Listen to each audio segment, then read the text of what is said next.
नमस्कार, आप देख रहे हैं न्यूज़ स्टेट का डिजिटल प्लेटफॉर्म। आपके साथ मैं हूं प्रीति भारद्वाज और आज हम बात करेंगे जम्मू कश्मीर को एक मिले बड़े सौगात की। देखिए, प्रधानमंत्री नरेंद्र मोदी आज जम्मू कश्मीर गए और वहां पर उन्होंने सोनमर्ग सुरंग परियोजना का उद्घाटन उन्होंने किया। 2700 करोड़ रुपए की लागत से इस पूरे पुल का टनल का निर्माण कराया गया है, जो कि जम्मू कश्मीर के लिहाज से और विकास के लिहाज से एक मील का पत्थर साबित होगा। देखिए, श्रीनगर लेह नेशनल हाईवे 1 पर ये जो लगभग 6.5 किलोमीटर लंबी ये जो डबल टनल बनी है, उससे काफ़ी ज़्यादा सहूलियत लोगों को मिलने वाली, और ये जो टनल है वो सोनमर्ग से इसे जोड़ती है। लिहाजा ये ऑल वेदर कनेक्टिविटी है और प्रधानमंत्री मोदी इसका इनॉग्रेशन करने के लिए पहुंचे और उन्होंने कहा कि जम्मू कश्मीर से किया हुआ वादा मैंने पूरा किया है और मोदी जो वादा करता है उसे पूरा भी करता है। जम्मू कश्मीर को लेकर उन्होंने कई बड़ी बातों का जिक्र किया है। लगभग 27 मिनट का उन्होंने भाषण दिया और इस भाषण में जम्मू कश्मीर के विकास को भी लेकर कई बड़ी बातों का उन्होंने जिक्र किया है। एक एक अपडेट आपको बताएंगे। गौरव भी हमारे साथ जुड़ रहे हैं। गौरव, प्रधानमंत्री नरेंद्र मोदी ने एक बड़ी सौगात दी विकास के लिहाज से। अगर हम देखें तो यहाँ पर एक बड़ी सौगात जम्मू कश्मीर को मिली है, जो कि जम्मू कश्मीर के विकास में और आसपास के जो क्षेत्र हैं उनके विकास में ये मील का पत्थर साबित होगा। पीएम ने कहा कि मोदी जो वादा करता है वो पूरा करता है। कितना ज़्यादा ये वहाँ के लोगों के लिहाज से ये फायदेमंद है और इस परियोजना से कैसे ज़्यादा लोग यहाँ पर लाभान्वित होंगे? देखिए, 2012 में शुरू हुई इस युद्ध परियोजना का अगर देखें तो दूरदर्शी सोच था उस समय के तत्कालीन जो प्रधानमंत्री थे उनको लेकर, और जो वहाँ राज्य की सरकार थी उन लोगों ने एक बड़ा विकास मॉडल सेट करने के लिए जम्मू कश्मीर में इस प्रकार की परियोजना को लेकर आए थे। हालांकि 12 साल एक लंबा समय लग गया इस टनल की उद्घाटन को लेकर, चूँकि बीच में कुछ चीज़ें ऐसी परिस्थितियाँ बनी जिस वजह से उस प्रकार से विकास कार्य तेजी नहीं आ पाई। हालांकि बाद में जब सरकार आई नरेंद्र मोदी की, तो उन्होंने उस पूरे परियोजना को प्राइवेट कंपनियों के हाथों में दे दिया। लेकिन देखिए, जिस प्रकार से विकास कार्य हो रहे हैं इस वक्त, आपने देखा होगा कि जिस प्रकार से आज प्रधानमंत्री नरेंद्र मोदी 27 मिनट के अपने भाषण में कहा कि जिस प्रकार से धारा 370 हटने के बाद जम्मू कश्मीर में जो एक विकास की धारा बह रही है, चाहे वो नई आईआईटी हो, चाहे आईआईएम हो, या फिर आज पॉलिटेक्निक कॉलेज हो, मेडिकल कॉलेज हो, एम्स हो, जिस प्रकार से लगातार जम्मू कश्मीर के युवाओं को एक तरीके से आपने देखा हो केंद्र सरकार की नौकरियों में एक अलग तरीके का रिजर्वेशन भी लाया गया है। तो कहीं ना कहीं निश्चित तौर पे जिस प्रकार से और जिन परिस्थितियों में ये इस टनल का उद्घाटन हुआ है, कहीं ना कहीं इससे आने वाले समय में जो न सिर्फ वहाँ के स्थानीय लोग हैं उनको, बल्कि जो सेना है उसके लिए भी बहुत महत्वपूर्ण रहने वाला है। क्योंकि आपने देखा हो जिस प्रकार से वो जो टनल का उद्घाटन हुआ, वो उससे पहले क्या होता था कि पहले वो 6 महीने ही वो मार्ग रहता था, 6 महीने बारिश रहता था, जो कि बर्फबारी की वजह से।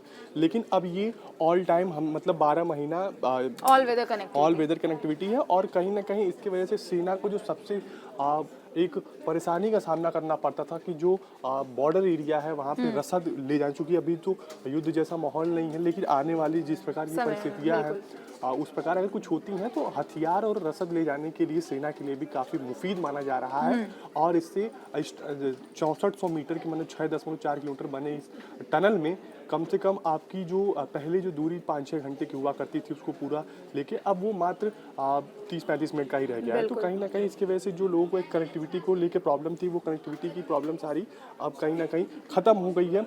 और लोग जो एक वहाँ ट्रांसपोर्टेशन और कहीं ना कहीं इस टनल के बनने की वजह से जो वहाँ की एक इकोनॉमिक एक्टिविटी है उसमें भी कहीं ना कहीं बढ़ोतरी देखने को मिलेगा। क्योंकि जिस प्रकार से आपने देखा होगा कि वहाँ लगातार अब जो कंपनियाँ हैं वो इन्वेस्ट करने की मूड में नज़र आ रही हैं, और कई कंपनी के कई बड़े इन्वेस्टर्स भी वहाँ और पहाड़ों के लिहाज से काफी ज्यादा महत्वपूर्ण भी हो जाता है। क्योंकि अगर हम देखें तो हिमाचल की बात करें, अटल टनल का जब निर्माण हुआ, जब इनॉग्रेशन हुआ, तो उससे भी एक काफी लंबी दूरी का जो समय लगता था वो अब मिनटों में अब तय कर लिया जाता है। लेकिन दूसरी तरफ ये एक सौगात दी है, टूरिस्ट के भी लिहाज से यहाँ पर काफ़ी ज़्यादा आसान होने वाला है। और पीएम मोदी जब भाषण दे रहे थे तो उनमें उन्होंने जिक्र किया कि अब सोनमर्ग को पंख लगने वाले हैं, क्योंकि पर्यटक काफ़ी संख्या में पहुँचते हैं। देखिए, आपने देखा हो जिस प्रकार से सोनमर्ग में चूंकि इस वक्त बर्फबारी का समय चल रहा है, और आपने देखा जिस प्रकार से पूरे बर्फ की चादरों से ढका हुआ सोनमर्ग अपने अपने जो कहते हैं ना कि एक वयस्क जो आता है तो लोगों के वयस्क युवन आता है तो लोगों की सुंदरता बढ़े, तो उस प्रकार से जो सुंदरता है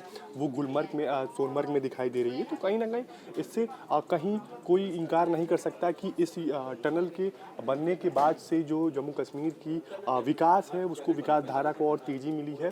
और जिस प्रकार से आपने देखा होगा कि जो वहाँ की सरकार है वो उमर अब्दुल्ला की सरकार है, उन्होंने भी नरेंद्र मोदी के साथ मिलकर कंधे से कंधा मिला के जिस प्रकार से विकास की धारा को एक लेकिन बातों आयाम बातों देने में का भी अमर अब्दुल्ला ने एक निशाना भी साध दिया। वो देखिए वो कहते हैं कि ठीक है, अगर पीएम ने ये अपना वादा पूरा किया है तो स्टेटहुड का भी मैं चाहता हूँ कि वो प्रॉमिस उन्होंने पूरा कहा करे। था, एक वादा ये भी अपने दे। अपने भाषण में कहा कि बतौर सीएम मैं ये भाषण दे रहा हूँ, इसका कहीं ना कहीं जो श्रेय है वो नरेंद्र मोदी को ही जाता है, क्योंकि 4 महीने पहले उन्होंने चुनाव का ऐलान किया था, चुनाव को लेकर भाषण किया था, उसके बाद 4 महीने बाद वहाँ चुनाव हुए।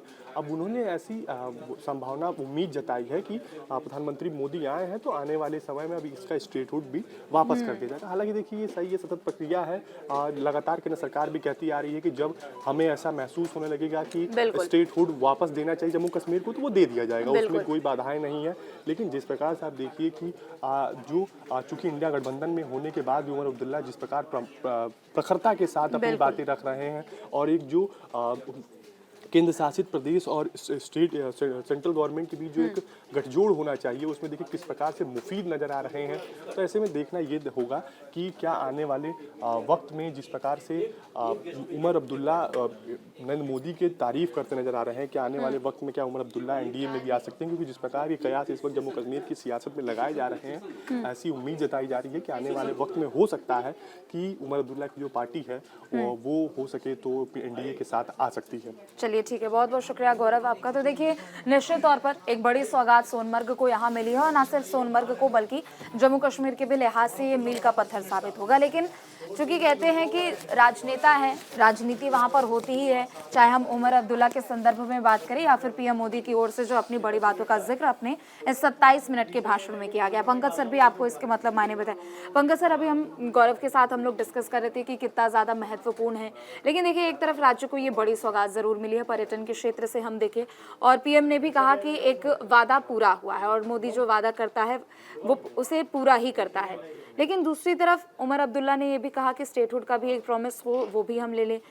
कयास, चूंकि राजनेता है आखिरकार वो लोग, और ऐसी बयानबाजी होती है तो फिर कयास भी वहां से लगने शुरू हो जाते हैं। आगे क्या लग रहा है आपको? देखिए कई मौके पे हमने देखा जो मोदी है तो मुमकिन है, मोदी जो बोलता है वो करता है। तो उसी का जो उमर अब्दुल्ला ने जो बोला, उमर अब्दुल्ला ने बोला जो आप पिछले इसमें दौरे पे जब आए थे 4 महीना 5 महीना पहले, तो उस समय में आपने कहा था जो जम्मू कश्मीर में चुनाव होंगे। तो देखिए जम्मू कश्मीर में चुनाव हुआ, और इसी चुनाव की वजह से being Jammu Kashmir chief minister मैं आपके सामने हूं, आपसे बात कर रहा हूं। और ये वैसा चुनाव था जब विपक्षी पार्टियां लोकसभा ये चुनाव के बारे में, चुनाव आयोग पे और चुनावी प्रक्रिया पे धांधली समेत तमाम तरह के आरोप लगा रही है। उस समय में उमर अब्दुल्ला का ये कहना जो देखिए निष्पक्ष यहाँ चुनाव हुआ, सब कुछ हुआ और इसी वजह से हम आपके बीच में हैं।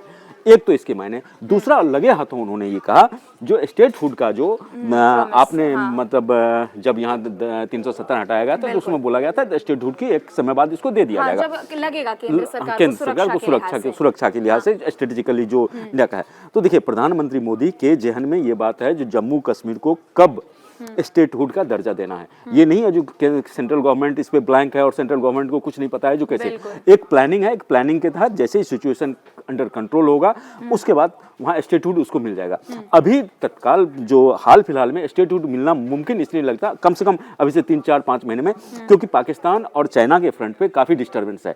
अब देखिए तालिबान जिस तरह से पाकिस्तान में प्रॉब्लम क्रिएट कर रहा है, तो उस वजह से और इन्फिल्ट्रेशन जो है अभी ठंडे का मौसम है, ठंडे का मौसम में जैसे बर्फबारी होती है, नदियां सूखी रहती है तो इन्फिल्ट्रेशन इजी हो जाता है। तो इस इन्फिल्ट्रेशन को देखते हुए जैसे आप देखिए हमारे जो आज सेना प्रमुख है, सेना प्रमुख ने क्या बयान दिया जो अभी जो है सो इन्फिल्ट्रेशन की घटनाएं बढ़ेगी और हमें सरहद पे चौकस रहना है। तो इन सब मुद्दों को लेके अभी स्टेटहुड का नहीं, लेकिन के लिहाज से ये क्रिटिकल तो वहाँ होता है हाई एल्टीट्यूड पे, लेकिन दूसरी तरफ दुश्मन देशों के लिए एक तरीके से अपॉर्चुनिटी हो जाती है, और लोग हमने देखा है अक्सर कि कई ऐसी गतिविधियां बीते सालों में। देखिए ठंड के मौसम में तो यहाँ तक हमारे यहाँ कहावत है ठंड के मौसम में चोरी की वारदात बढ़ जाती है। तो ये तो हमारा पड़ोसी जो है बहुत बड़ा चोर नहीं डकैत है वो, तो इसलिए उसको ये है। हाँ, तो स्टेटहुड की जहाँ तक हम अगर बात करें तो स्टेटहुड जम्मू कश्मीर को जल्द मिलेगा। प्रधानमंत्री मोदी और गृह मंत्री अमित शाह का जो विजन है, विजन पूरा क्लियर है, वो जिस समय में वो पॉइंट आएगा वो कर देगा।